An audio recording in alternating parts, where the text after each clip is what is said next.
chancellor was murdered. Okay. In February, if I want to mention the personal aspect, I was a kid in school and the lights went out on us. The kind of thing that you don't even think about much. Right. And as I left the school building with other kids, the first thing we noticed was that the Vienna City police were carrying rifles with fixed bayonets, which is unusual because normally they carried a small pistol and a decorative cavalry sword. And the next thing we noticed that the electrically run streetcars were dead on their tracks. And we still didn't know anything until late evening because the electricity was out, so we couldn't listen to radio. But this is what we learned, that the government of Dr. Engelbert Dollfuss was demanding that the working class militia, known as Schutzbund, to give up their arms and to allow him to have dictatorial powers. And the left parties and the Schutzbund said you can't have dictatorial powers. The first thing we knew about was that the housing projects that gave housing to many, many workers according to their incomes, and needless to say at a very reasonable rate, they're being bombed and shelled. And one of the most rotten things that the Dollfuss government was guilty of is that they gave orders to the police and the army to block off the entrances to the housing projects where there were wounded workers.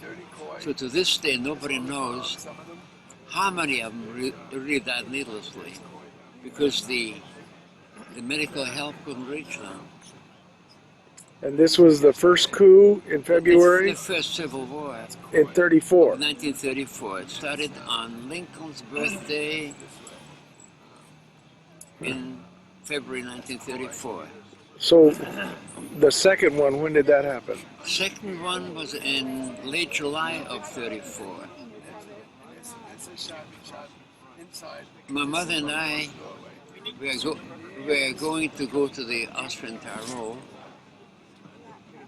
and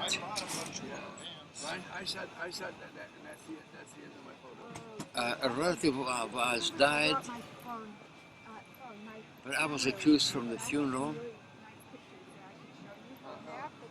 When my mother came home, she gave me a little money to pick up some food supplies for an all-day trip to the Tyrol by train. And as I left the store, I noticed that the police, again, were carrying rifles and fixed bayonets. But we couldn't find out what the reason was. There was nothing available in the local papers or the radio until next morning when we found out that local Nazis disguised themselves in the uniforms of Vienna City Police and the Austrian Army to gain access to the office of the head of government. Agent provocateurs. Well, it was more than agent provocateurs. They were Nazis dressing themselves in the uniforms of the army and of the Vienna City Police. So these were Germans or? They were Austrian Nazis. Austrian Nazis, okay. And to gain access to the office of the head of government. And they shot him in such a way to make him bleed to death. Maybe it was poetic justice because it was in his orders but an unknown number of workers died because the medical help was not able to reach them because the entrances to the housing projects were being blocked. So he had ordered that from before, and then Yeah, these Nazis came and took him out. Then the Nazis came and took him out. That's amazing. See, this plot to seize the White House that happened here happened about the same time. Pardon me? The plot to seize the White House from Roosevelt happened in '34 at about the same time. Was there a plot to seize the White House? Right, in 1934. Oh my God, I didn't know about that. Oh yeah, I'll tell you about that right now. Yeah, okay. Hello, my name's Dave Emory, and this is Side 1 of For the Record program number 602, titled The Plot to Seize the White House, Interview with Jules Archer. This is being recorded on July 1st of the year 2007. It is my pleasure and privilege to bring to the airwaves, to the For the Record airwaves, a man whose work served to not only inform, but to an extent inspire my own. That man is Jules Archer. Jules is 90 years young and is the author of numerous books, including, for the purposes of the present discussion, The Plot to Seize the White House. That book was originally published in hardcover in 1973, and now happily here in the year of our Lord 2007, in the United States of America, where it can't happen here, according to the conventional wisdom, that book is now out in paperback, and we can now read about that subject material. Jules, welcome to our airwaves. What was that? Welcome to the airwaves. Oh, thank you very much, David. Well, for me, this is a really exciting interview because in addition to talking about a subject that is very important and something that's known to members of the listening audience, veteran members, but not to most people, I'm going to be visiting with someone who is literally, not only to my mind, a piece of living journalistic history, but again, a source of great inspiration to me. Jules, your book, The Plot to Seize the White House, was one of the first books that I read about fascism, and it informed me that there was a whole lot more going on than just a man with a pencil, a toothbrush mustache, hypnotizing everybody and making them go crazy. Now, of course, the conventional wisdom has it that it can't happen here. We can't have fascism here. And yet your book is about an attempt in 1934, in the early years of Franklin Roosevelt's New Deal, to institute fascism. And I thought, by way of opening up the discussion on the book, The Plot to Seize the White House, tell us about the central figure in your book and the man who was chosen to lead the coup. Tell us about Major General Smedley Darlington Butler. Tell us about his career.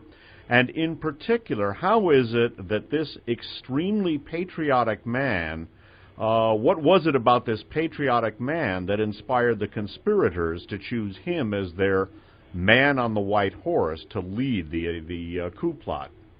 That's an interesting question. Smedley Butler was a Marine general who was twice awarded the Congressional Medal of Honor for bravery and outstanding leadership. He was one thing you had to know about him was he was tremendously popular with the enlisted man in the Army, Navy, and Marines. He was the man who would visit the wounded in the hospital after the wars were over.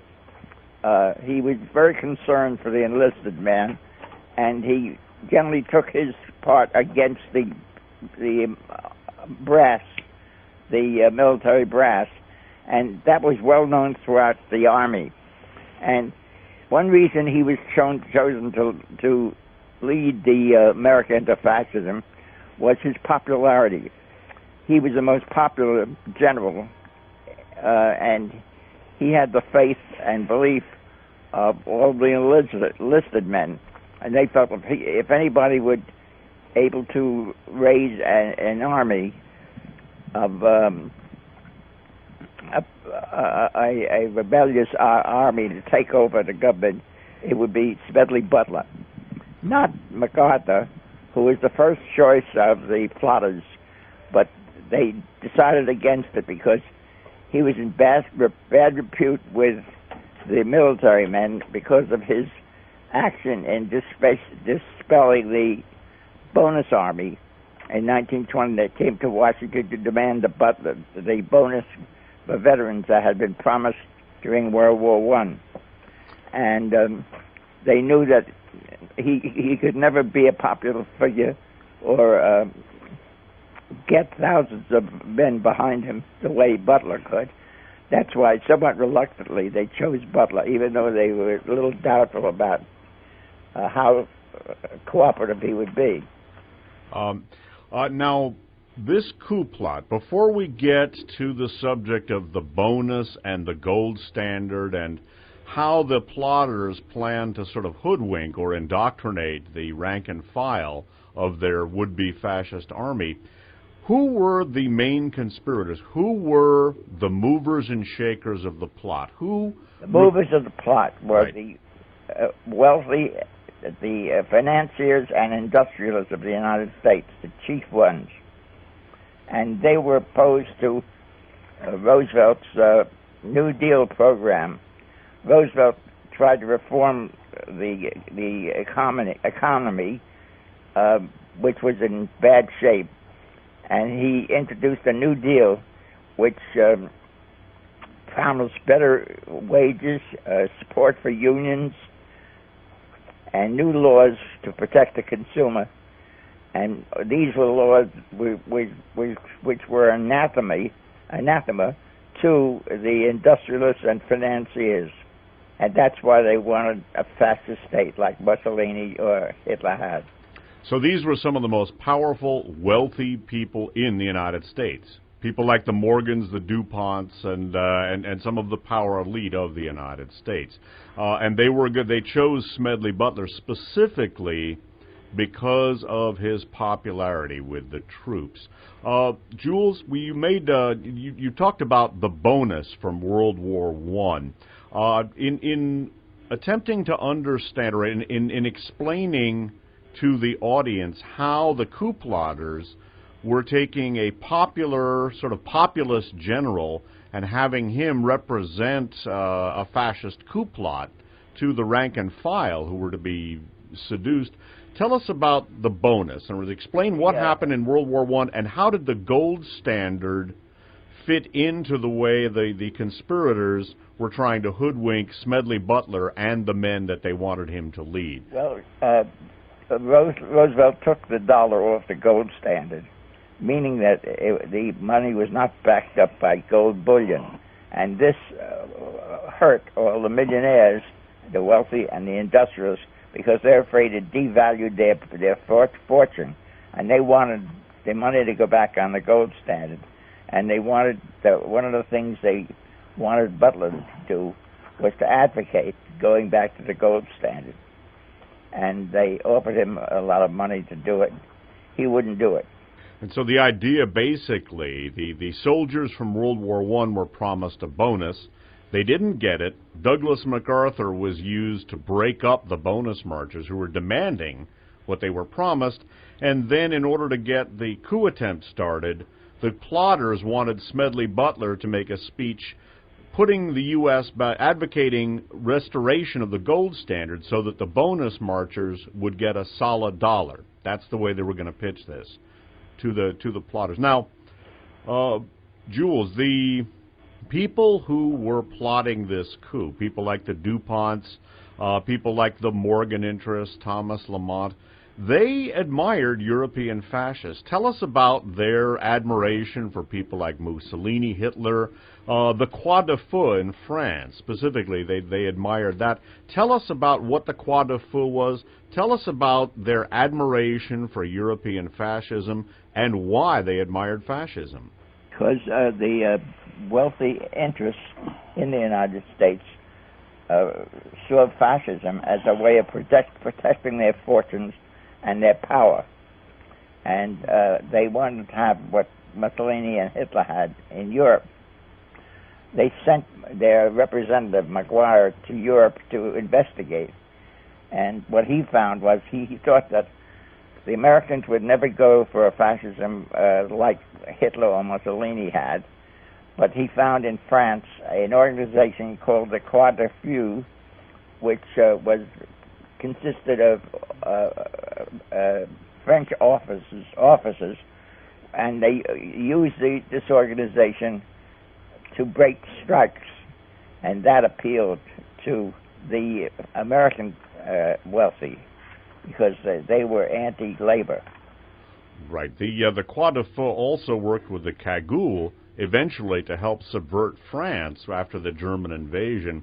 Veteran listeners to this program will have heard discussion of the Croix de Feu in some of the miscellaneous archive shows and For the Record programs discussing that. Jules, some of the names of the people who were working with Smedley Butler. I'm going to mention some of the key operatives of the plot, not necessarily the big names known to students of industry and finance like DuPont and Morgan, but you made a reference to Gerald McGuire. Let's run through the nomenclature of the people who are actually involved. Who was Gerald McGuire, and what was his role in the plot? Gerald McGuire was a broker, a Wall Street broker, who represented the J.P. Morgan interests, and they represented him for the Legion as well. So he was the stooge, the front man for the American Liberty League, which was the big organization behind the plotters. Now, the Liberty League we'll get to in a minute, because that's a subject of discussion in and of itself. Who was Robert S. Clark? Somebody who's actually served with Smedley Butler in China. Robert Clark was a millionaire heir of the single sewing machine fortune, and he had served with Butler in China as a lieutenant, and he was used as a contact man for the League, American Liberty League. He represented Remington Rand, the DuPonts, Pew, the Philadelphia industrialists, all of whom were involved in the plot. Grayson M.P. Murphy, another of the plotters, but a name not known to most people today. Tell us a little bit about Grayson M.P. Murphy. Grayson Murphy was a Wall Street broker who represented the J.P. Morgan bank interests. He was a member of a director of the bank. He was a top man. He also had helped to develop the American Legion. His money.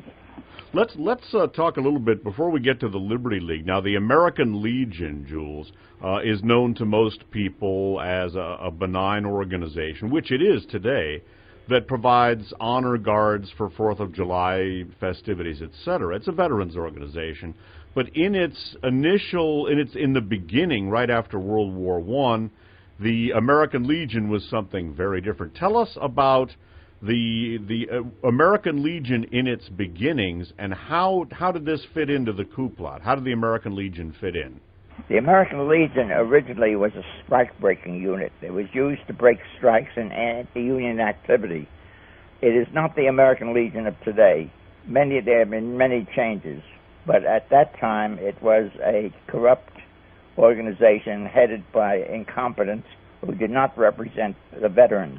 One of the things that you do in the book, Jules, is point out the split between what you describe as the royal family of the American Legion, the leaders, and the rank and file. The leaders wanted to use Smedley Butler because he was popular, but they wanted to use him for undemocratic purposes. A lot of the rank and file, however, supported Butler against their leadership. I'm not sure which was for them, except that there was a split in the Legion as to who should be chosen, and they finally decided on Butler as the only man who could do the job for them.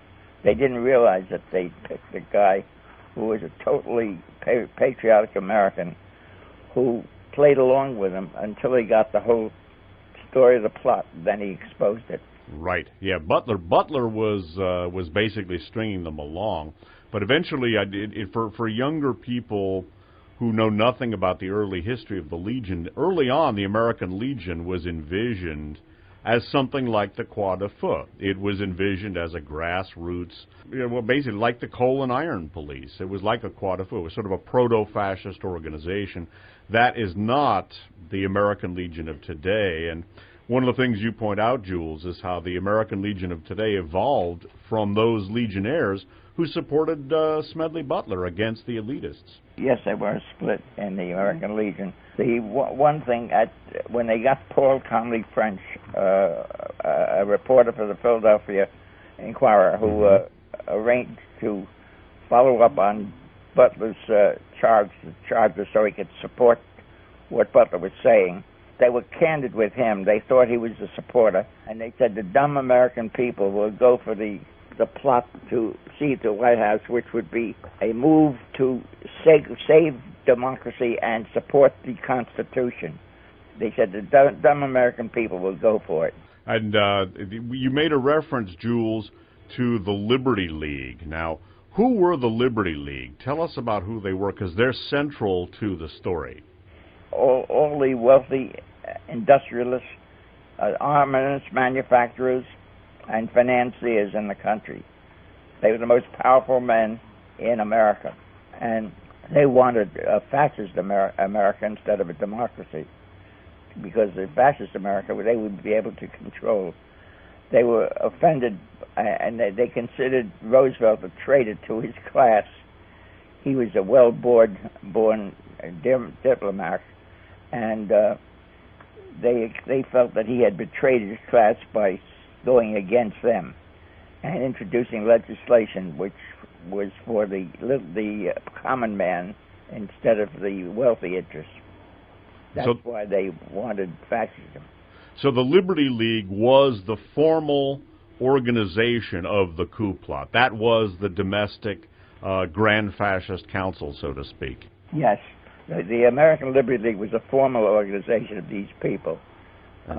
Actually, McGuire had told French that, watch this space, and in a few weeks, a powerful organization composed of very important people is going to come out in support of this move to take over Washington. And then the American League suddenly announced its formation. Paul Comley French, again, of the Philadelphia Inquirer, was one of the people who broke the story. Tell us more and again about Paul Comley French. Paul Comley French was a crack reporter for the Philadelphia Bulletin and the New York Post, and he was assigned. Butler went to the editor of the paper and to ask that a reporter be assigned to follow this up and get all the information that he had so he would be supported. And they chose French, who knew Butler and had worked with him before. Now, Smedley Butler, again, was chosen by the Liberty League, chosen by Gerald McGuire, acting for interests like the Morgans and the DuPonts to lead a fascist coup. Jules, tell us about what he did instead. How specifically? You've told us about Smedley Butler and his work with Paul Comley French, who was assigned to him by the Philadelphia Inquirer. Tell us specifically, though, how Smedley Butler betrayed the coup plotters. What did he do to betray the coup? Butler betrayed it by going to the committee, the McCormick-Dickstein Committee, which was supposed to investigate communist and fascist activity in the United States. And he reported the whole plot to Dickstein. And when I talked to Dickstein, he told me that Butler had played along with the outfit to get as much facts as he could before revealing the plot. So basically, Smedley Butler pretended to go along with it, but really he betrayed the conspirators to a congressional committee, to the McCormick-Dickstein Committee. Now, by the way, McCormick is former Speaker of the House from Massachusetts, Representative from Massachusetts, John McCormick. Jules, tell us about now Smedley Butler pretended to go along with the coup. He then went to the McCormick-Dickstein Committee, again, a congressional committee in charge with investigating communist and fascist activity. What did the McCormick-Dickstein Committee do? How did they go about their investigation? They had investigators infiltrating the various organizations which had fascist connotations. McCormick told me that basically they were investigating communist and fascist activities, but emphasis on the fascist thing, which they saw as a real threat, whereas the communist thing was not. So basically, the McCormick-Dickstein Committee had infiltrated the various fascist organizations. They had secreted people inside to investigate from the inside. I'm not sure how their investigation was carried out, but it was carried out, and they issued a report substantiating all the claims that Butler was making, and that French substantiated. Some of the other people, who was some of the other people involved with the case? Can you tell us about Hanford McNider? McNider was a general that he had been one of the men considered for the leadership of the plot, but he didn't have the popularity or support of the communist soldier. Rather like MacArthur, although they trusted Yes, MacArthur. MacArthur was in definite disfavor because they would have preferred him above all, except that he had no say with the communist soldier or sailor. They all hated him for chasing the bonus army out of Washington. One of the interesting things about, now again, the bonus army was the group of World War I veterans who had assembled in Washington demanding that they be paid the bonus that the government promised them when they enlisted for duty. Congress wouldn't grant it. And so basically they assembled asking for what they were promised. That's right, and that's what Butler was telling them to support. And then eventually what they were entitled to. And it was MacArthur who led the military crackdown on the so-called bonus army, and that's where the plotters felt that Smedley Butler could prove popular, as opposed to MacArthur. Jules, you were one of the few people ever to write about this. Other than some people whom you've written about, and other than some people known to the audience, people like George Seldes and John Spivak, and of course eventually yourself, people didn't write about this. Can you tell us a little bit, tell us about how the mainstream media handled the case. Tell us about Time magazine, the New York Times, and the other mainstream media. The first information I had of the plot was from George Seldes. He had published a little newspaper called In Fact, which published all the facts that the major media suppressed. And he had the facts of the plot in there, and I followed up on it and developed it. He was a respected journalist. Seldes, by the way... I spoke to him several times, and he was very determined that the American public should learn about the plot to seize the White House. He thought it was very important and very dangerous that if it weren't stopped or known, America could turn fascist. Indeed. And to no longer be a democracy. So George Seldes, a name known to members of the audience, was one of the people who, along with yourself, helped to get the word out. Jules, you write about John Spivak, and he came across testimony that was, well, suppressed. In other words, the McCormick-Dickstein Committee's public admission about what was going on differed from what they really knew about what was going on. And you make a point that John Spivak helped to uncover information that proved that Smedley Butler was right. When the report, when the McCormick report was issued, certain facts were suppressed.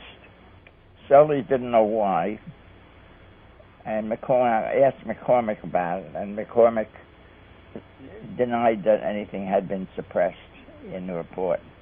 So as McCormick claimed that nothing had been suppressed, but Spivak uncovered the fact that, yes, it was. Yes, Spivak got the notes from the committee's hearings, and he found facts that had not been reported.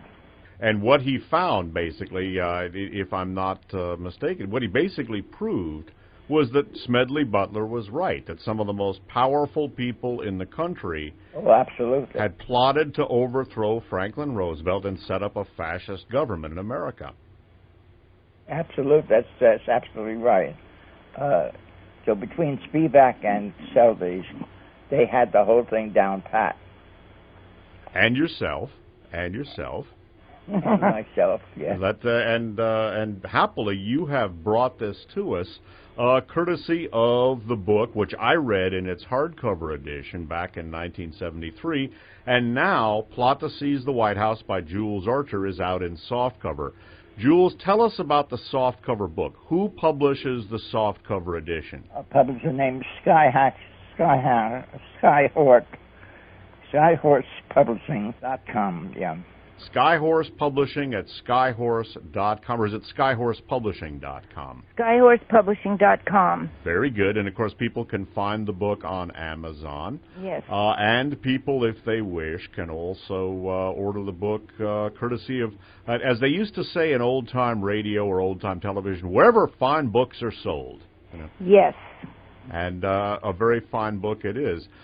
We have been visiting with Jules Archer, the author of The Plot to Seize the White House. That book, and again, this is something of a bit of revisiting some of my own past here, because your book, Jules, helped to inspire my life's work. And it's very thrilling to me to be able to speak with you after all this time, and after the book that you wrote and published so many years ago has helped to shape my life, and now it's out in paperback. Yes, so, thank you. And I just want to thank you for your life's work and for publishing The Plot to Seize the White House. I appreciate that, and I think it's very important that not only that the public learn about this, but that it be taught in the schools too. It should be in the school textbook, so for a complete history of the United States and the role that General Butler played in saving the country. Yeah, he really did. He did. General Butler, by the way, was a two-time winner of the Congressional Medal of Honor. Yes. And he was actually a Quaker. He what? He was a Quaker. Yes, he was a Quaker, and he was opposed to war. Mm-hmm. Later on, after he resigned as the head of the Marine Corps, he came out against all war as a racket. He wrote a book called War is a Racket. Mm-hmm. And he thought it was criminal to waste human lives on policy decisions of a government. Sure. Well, Jules, it has been a pleasure visiting with you. We have been visiting with Jules Archer, the author of The Plot to Seize the White House, now republished in paperback by Skyhorse Publishing. Jules, it has been an honor to have you on the program, and thank you for your life's work, which has helped to inspire mine. For Jules Archer, this is Dave Emory saying thanks for listening.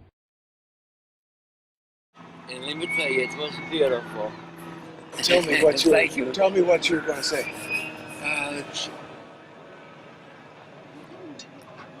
See, what happened was when there was a period of time.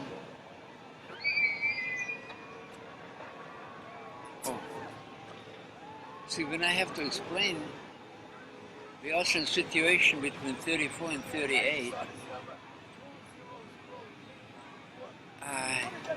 to explain what we had there was very unclear, but everything had to be hush-hush. Let's see if you understand. Yeah, you're in there. Everything had to be pretty much hush-hush, because we just didn't know what we were faced with. if you came in from any outside country, you would be led to believe that things in Austria between 34 and 38 were normal. They really weren't. Everything was quiet and hush-hush. Don't call any unnecessary attention to yourself. So this was everybody felt this, even you when you were like, you know, you were 16, 17 years old. Yeah, that's accurate. So everybody had this feeling. It's hard to know what the people's feelings were. They were, you know, you'd be led to believe that everything is very normal if you came from outside the country. It really wasn't. Because it is very well known that Austria had a higher percentage of Nazi Party members than Germany. Oh yeah, that's what my father said. He says that they were the real Nazis when they got to Austria. There's a lot of truth in that, but it's, you know, it's hard to nail down. There was a period of about 27 days between Lincoln's birthday in 1938 and March 11th when we were taken over. When they came in, when the See, Hitler came in. the Nazi Party in Austria was supposed to be illegal, but it was a big joke because we had a higher percentage of Nazi Party members than Germany. But everything was hush-hush. There's nothing you could be sure of. But you didn't even worry about it. The idea is, what's the use of worrying? Well, yeah, you're right there But too. Yeah, but it was tough at the end. On Lincoln's birthday in 1938, the head of the government was summoned to see Hitler in his residence in Berchtesgaden. That's the place he had in the mountains, right? That he had. Where was Goring's place? It was not far from there, right? Somewhere there, I'm not too sure. And as we were told by radio, that Hitler has given Schuschnigg conditions under which Austrian independence, will be respected, which was that the Nazis be allowed to wear their uniforms, demonstrate, and that his man in Vienna, by the name of Dr. Seyss Inquart, be made the Minister of the Interior, which gave him control over the police, foreign trade, and God knows what else. But he, as far as we know, here were his orders to the local Nazis.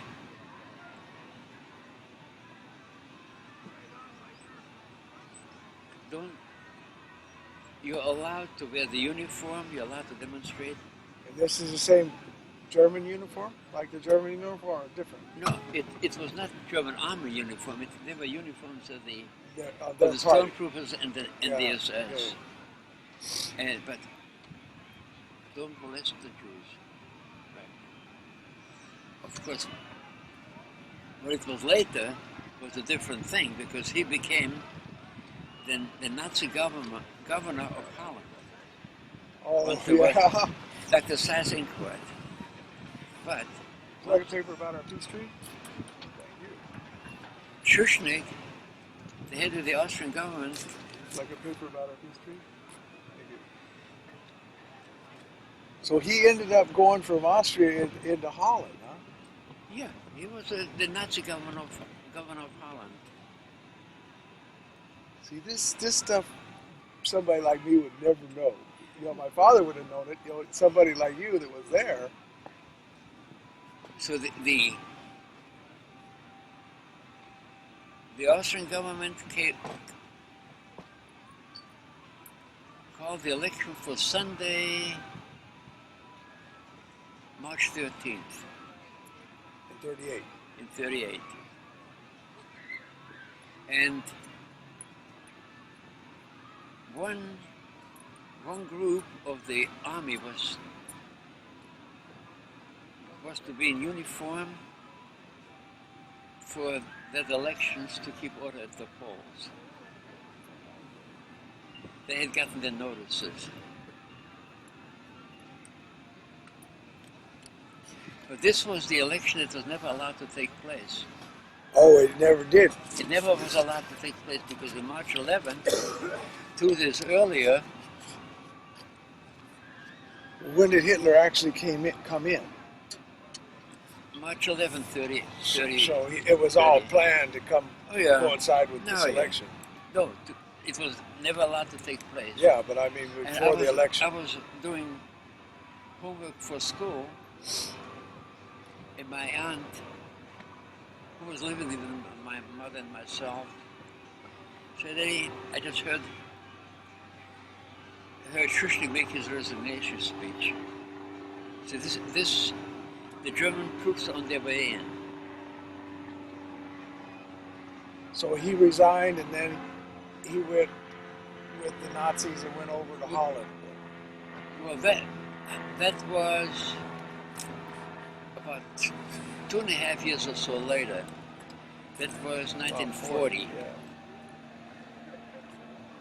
So what followed, well, it was pretty bad.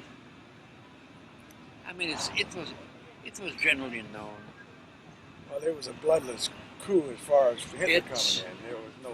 Well, You want a paper about Peace Street?